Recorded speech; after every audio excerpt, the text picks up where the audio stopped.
এই এনসাৰ কিখিনি প্ৰত্যাহ্বান জনাইছে অৰ্থাৎ চ্যালেঞ্জ কৰিছে 2-3টাৰ ক্ষেত্ৰত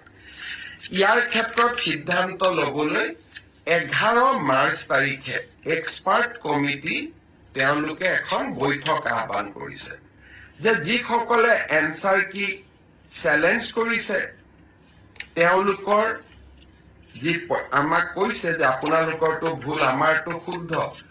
প্ৰতিটা আবেদন প্ৰতিখন আবেদন আমি পুংখানুপুংখভাৱে বিবেচনা কৰিব লাগিব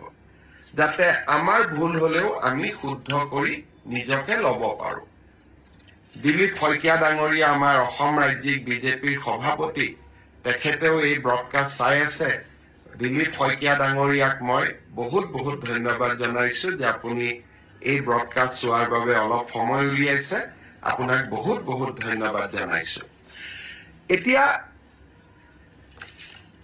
11 মাৰ্চ তাৰিখে এক্সপাৰ্ট কমিটি বহাৰ পিছত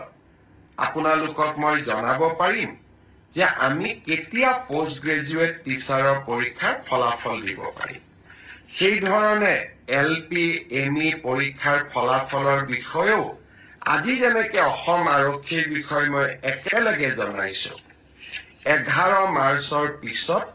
মই শিক্ষা বিভাগৰ গোটেই কেটা নিযুক্তিৰ সম্পৰ্কত আপোনালোকক এনেকৈ আগতীয়াকৈ জনাবৰ বাবে মই প্ৰচেষ্টা কৰিম তাৰ বাবে আপোনালোকে মোৰ পৰৱৰ্তী অৰ্থাৎ 11 মাৰ্চৰ পিছৰ